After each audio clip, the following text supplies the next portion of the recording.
किसी ने कह दिया ये बेपढ़े लिखे लोगों को टिकट दे रहे हैं, कविता करता है, कीर्तन करता है, उनको टिकट दे रहे हैं। तो कांसीराम साहब ने कहा कि मेरा बाप भी बेपढ़ा लिखा था, तो क्या कबीर भी बेपढ़े लिखे थे?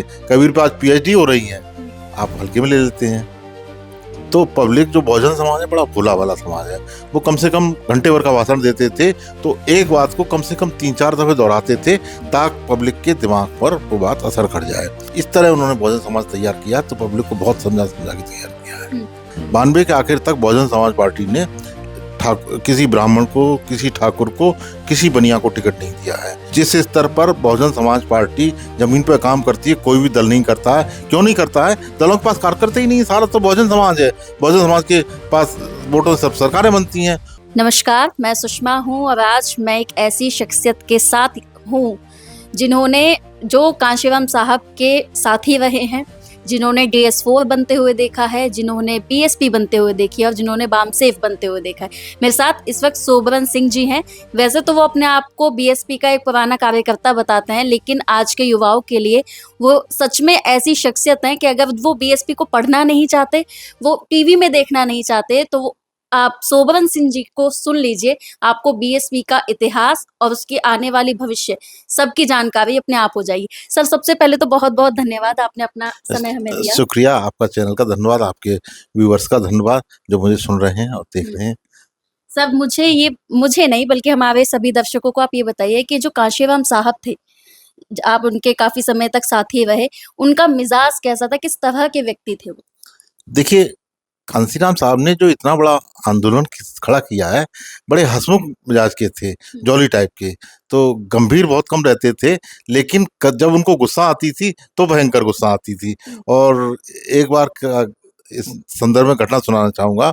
हमारे यहाँ इटावा में एक बौद्ध जी थे जिनको उन्होंने लखनऊ से चुनाव लड़ाया था। तो किसी बात पे वो नाराज हो गए। तो कितनी देर से तू कहाँ गया था? मैं तेरा इंतजार कर रहा था। तो वो बौद्ध जी भी अक्खड़ टाइप के कि चल भाग जा। तो बौद्ध जी कहने लगे, ठीक है, आपने मुझे भगाया है, अगर असल वाला बाप का होऊंगा तो आपको मुंह नहीं दिखाऊंगा। कांसीराम साहब कह तो गुस्से में गए और बौद्ध जी भी चले गए। बौद्ध जी जिद्दी टाइप के थे। थोड़ी देर बाद मुझसे कहने लगे, यार देख, वो कह रहा मुंह नहीं दिखाऊंगा, कोई सुसाइड ना कर ले। तो गुस्सा जितनी तेजी से उन्हें आता था उतनी तेजी से शांत भी हो जाता था। उनको लखनऊ रिजर्व सीट से चुनाव लाया था, तो किसी ने कह दिया कि ये बेपढ़े लिखे लोगों को टिकट दे रहे हैं, कविता करता है, कीर्तन करता है, उनको टिकट दे रहे हैं। तो कांसीराम साहब ने कहा कि मेरा बाप भी बेपढ़ा लिखा था, तो क्या कबीर भी बेपढ़े लिखे थे? कबीर पे आज पीएचडी हो रही है, आप हल्के में ले लेते हैं।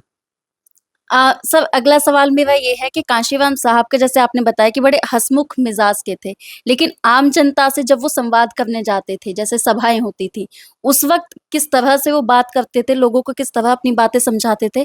और जब पत्रकारों से वो बात करते थे, क्योंकि उनका एक किस्सा है कि उन्होंने एक पत्रकार को थप्पड़ मारा, उसके बाद पत्रकार की किस्मत चमक गई।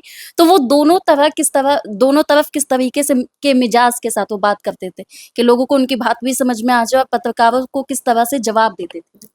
देखिए, आपने पत्रकारों को बारे में पूछा और एक पत्रकार का उदाहरण भी दिया।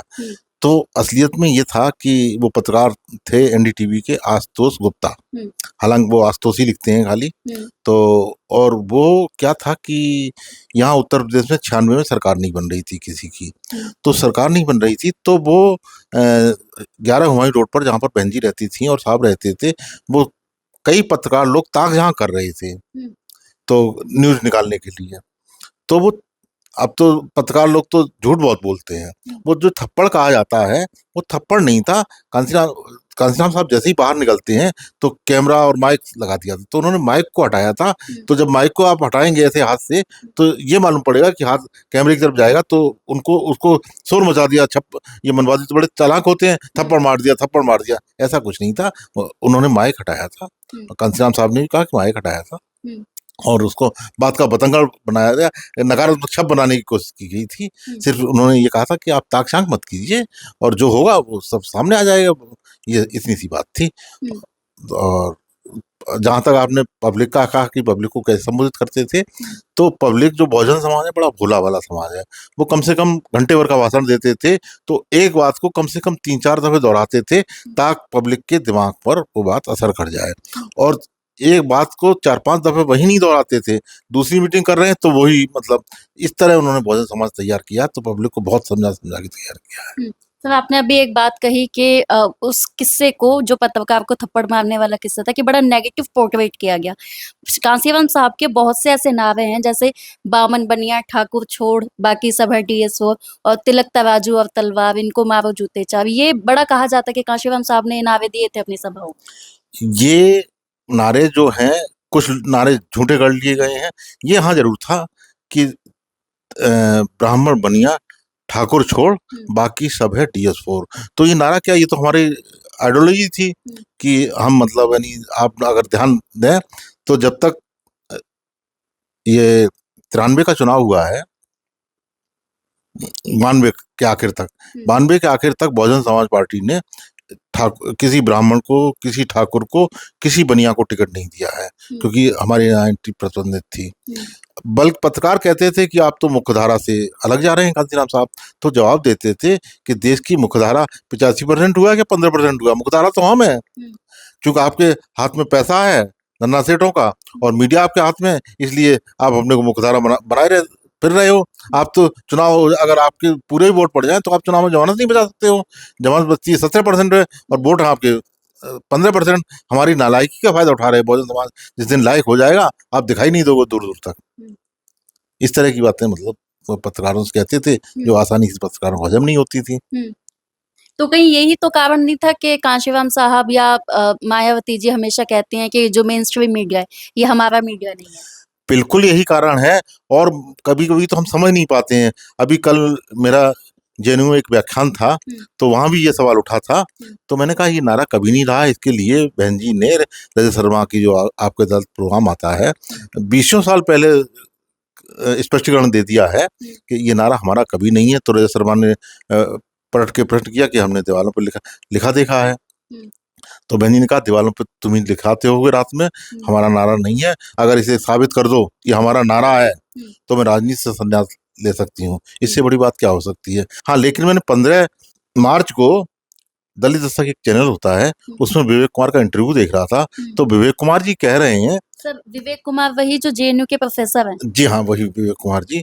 तो विवेक कुमार जी कह रहे हैं कि मैंने साहब का इंटरव्यू लिया था, उन दिनों में JNU में PhD कर रहा था, तो इस नारे के बारे में कहा कि ये नारा साहब आप का है, तो कैसे आप लगा सकते हैं।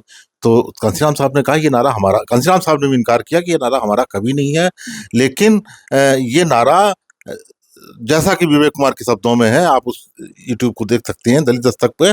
तो विवेक कुमार जी कह रहे हैं कि जब सरकार बन जाती है 93 में, उसके बाद किसी रैली में, कांशीराम और मुलायम सिंह की रैली में ये नारा उछाल दिया गया था। तो बस ये है इस तरह। लेकिन ये बात भी बिल्कुल झूठ है। वो इसलिए झूठ है कि सरकार बनती है 3 दिसंबर को, तो 93 दिन कितने रह जाते हैं, 28-29 दिन रह जाते हैं शेष। और 5 दिसंबर 4 तारीख को कांशीराम साहब इंटरव्यू देते हैं इंडिया टुडे को, जो कि लंबा इंटरव्यू होता है, शाम को 4 बजे शुरू होता है, रात के 2 बजे तक चलता है। और 5 तारीख को कांशीराम साहब कन्याकुमारी निकल जाते हैं 100 दिन के प्रोग्राम के लिए। जात तोड़ो समाज जोड़ो, उनके साथ बहन जी भी होती हैं। तो कांशीराम तो मतलब 93 में यहाँ उत्तर प्रदेश में थे ही नहीं, तो किस आधार पर विवेक कुमार जी साबित करें कि ये गठबंधन की सरकार बनने के बाद कांशीराम साहब ने कहा है। बिल्कुल गलत कह रहे हैं ये प्रोफेसर साहब। तो जब प्रोफेसर साहब कहेंगे तो हो सकता है JNU में प्रोफेसर साहब यही तैयार करते हों लड़कों को और माहौल खराब करते हों। लोग समझते हैं प्रोफेसर साहब बहुजन समाज पार्टी के हैं और वो JNU में ये बातें बता रहे हैं। तो आप सीधा इल्जाम लगा रहे हैं उन पे? इल्जाम नहीं लगा रहे हैं। उन्होंने जो कहा आप दलित दस्तक देख लीजिए और नहीं साबित करें कि दिसंबर की किस तारीख में कौन सी रैली में कहा है। इल्जाम नहीं लगा रहा हूँ मैं, कड़वी बात कह रहा हूँ, और कड़वा तो इल्जाम लगेगा ही आपको। कड़वा तो इल्जाम लगेगा ही सर। जब कांशीराम साहब थे तब कश्मीर से कन्याकुमारी तक प्रसार हो चुका था BSP का, लेकिन वर्तमान स्थिति में BSP बहुत कमजोर दिखाई दे रही है हर एक स्टेट में, इनफैक्ट यूपी में भी। हाँ, देखिए यही मैं कहने वाला हूँ। पूरे देश में प्रचार प्रसार और बड़े पैमाने पर अगर प्रचार प्रसार ना होता तो अभी बहन जी ने 24 तारीख को वो बाबा साहब के जो अपमान किया था उस पर आंदोलन बुलाया था, पूरे देश में प्रदर्शन हुआ था, हर जिले में प्रदर्शन हुआ था। जिस स्तर पर बहुजन समाज पार्टी जमीन पर काम करती है, कोई भी दल नहीं करता है। क्यों नहीं करता है? दलों के पास कार्यकर्ता ही नहीं है, सारा तो बहुजन समाज है। बहुजन समाज के पास वोटों से सब सरकारें बनती हैं और बहुजन समाज का वोट लूटा जाता है, आज से नहीं, हमेशा से ही। कभी मशीनों से, कभी सरकारी मशीनरियों से। आपको जान के ताज्जुब होगा कि मुझ जैसे आदमी का वोटर लिस्ट से नाम काट दिया जाता है, और मेरे पिताजी और माताजी खत्म हो गए हैं, उनका वोटर लिस्ट में नाम है, और हर दफे वोट डालने आते हैं, लेकिन इत्तेफाक ये है कि मुलाकात नहीं हो पाती है। तो अब ऐसे लोगों से हमारा पाला पड़ा है, तो हम कैसे, मतलब जब बहुजन समाज पार्टी पहली दफे मतलब राष्ट्रीय बनी तो 4% वोट पे बन जाती थी, तुरंत 6% कर दी।